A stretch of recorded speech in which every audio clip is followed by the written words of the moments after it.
கடகத்தில் உள்ள பெண்கள் வந்து பிறந்த வீடு வந்து ரொம்ப கொண்டாட்டம் நிறைஞ்ச வீடாக இருக்கும்.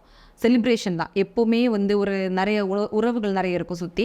அந்த உறவுகளோட ஆடல் பாடல், அப்புறம் அவங்களுக்கு உறவுகளை பற்றின ஒரு ஐடென்டிஃபிகேஷன் நிறைய இருக்கும். அதாவது இப்போது ஃபார் எக்ஸாம்பிள் சித்தப்பா வீடு இன்றைக்கி ஃபங்க்ஷன், இன்றைக்கி இந்த வீடு ஃபங்க்ஷனை நாளைக்கு அடுத்து ஒரு பர்த்டே பார்ட்டி, அப்புறம் ஃப்ரெண்ட்ஸ் வட்டாரம் அவங்களுக்கு எப்போவுமே நிறைய இருக்கும். அந்த ஃப்ரெண்ட்ஸை வீட்டுக்கு கூட்டிகிட்டு வரது, கெட் டுகெதர் நடத்துறது எல்லாமே பயங்கர அப்படி ஒரு இது இருக்கும். அதாவது இவங்களுக்கு இங்கே ஒரு செலிப்ரேஷனாலே பார்த்துக்கோங்க செலிப்ரிட்டிஸ் எப்படி இருப்பாங்க, அந்த மாதிரி தான் அவங்களோட பிறந்த வீடு இருக்கும். அப்படியே போய் புகுந்த வீடு எப்படி மாறிடும்னா ஒரு யூனிஃபார்ம் லைஃப். அதாவது கரெக்டாக எல்லாமே நாங்கள் எங்களுடைய ஃபேமிலிக்குன்னு ஒரு ரெஸ்ட்ரிக்ஷன் இருக்குது.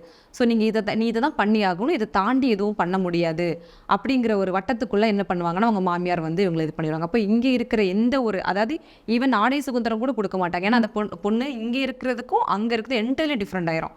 இங்கே வந்து அவங்களோட இஷ்டப்படி ஒரு கொண்டாட்டம் நிறைஞ்சதுன்னா அங்கே வந்து கொண்டாட்டங்களுக்கு ரொம்ப ரெஸ்ட்ரிக்ஷன் படி ஒர்க்கு எல்லாமே அதாவது ஒரு கரெக்டாக ஒரு ப்ரொசீஜர் படி போகிற மாதிரி இருக்கும் அவங்க லைஃப்.